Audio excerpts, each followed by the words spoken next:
So someone asked me to talk more about, let me see here. Someone wrote me and said, I've been working on paying attention, not thinking with my brain as much as starting to think more with my heart.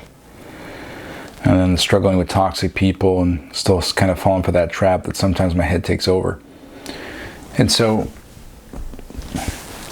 when we think about something, it can create an emotion.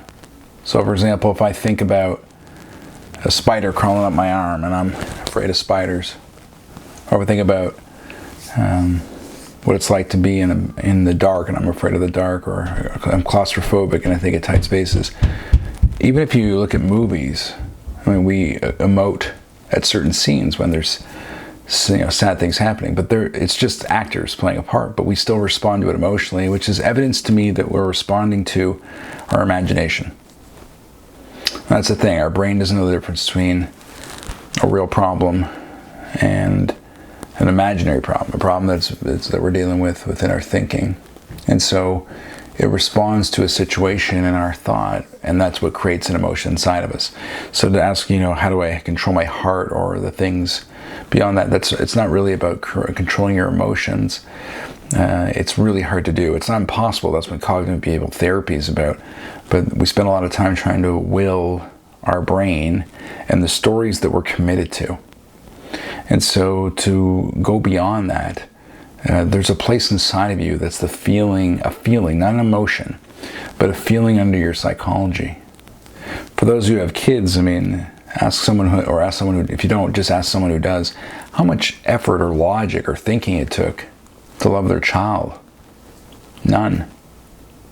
I want to remind you that you were looked at that way. And the secret to things, to really understanding, is that we're all children in our own way. We're all someone's child. And we wouldn't want to look at any child, even if it wasn't our own, with anything less than seeing them with love and understanding.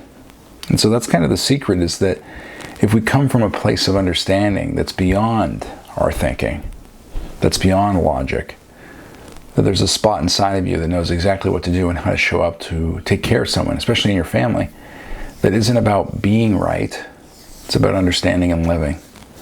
And it allows for so much clarity that you no longer are attached to the behaviors or the words or the things they say. You just see it, and rather than absorbing it as part of your own experience, you kind of see it from afar, and it doesn't impact you the same way.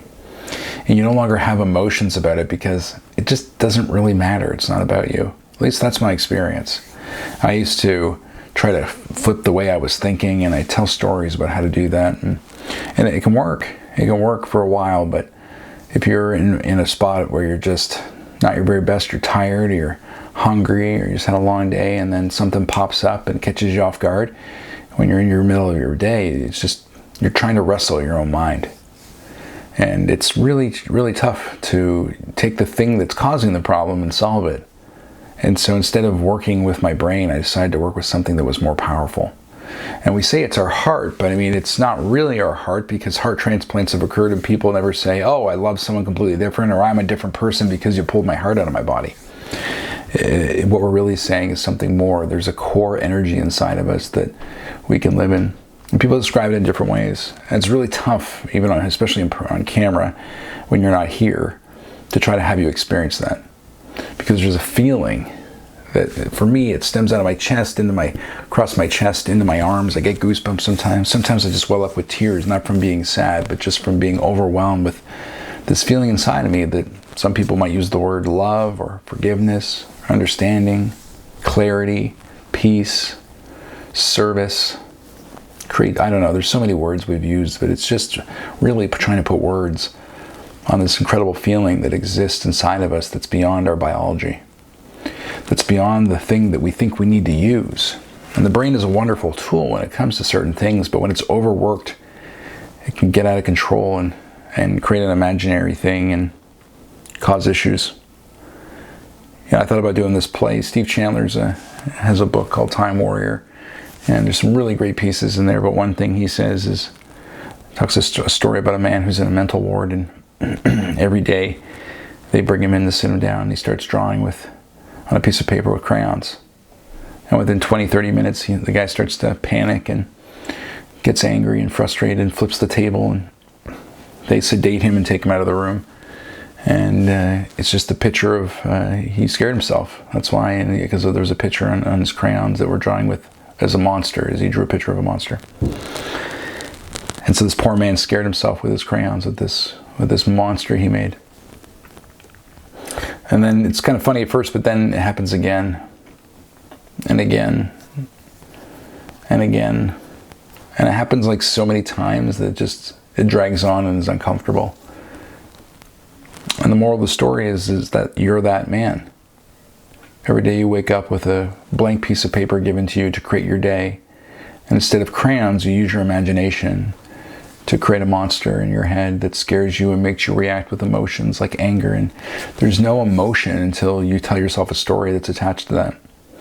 And so I just really recognize that like any emotion that's negative comes with a story that just isn't true. That we look at people from this really pure spot of understanding. This spot of what's really inside of them, that they're doing their very best. There's just no room to be frustrated or angry. And the only time that usually happens is when we're mad because we don't accept someone's behavior in their journey, or we take judgment from them because of the story in our head about our journey. In other words, it's usually fuck you or fuck me. And so you don't have to feel either way. There's a higher level of consciousness which is available to you at any time that can take over your body, and it just knows what to do, and it doesn't involve figuring it out. It's not about information, it's a chance to transform. And when you live in that spot, great things happen. I hope that provides you a little bit more insight into the work I do one-on-one and to what you can really have available to you. If you have more questions, let me know. Hope you have a great week. Thanks for listening. Bye.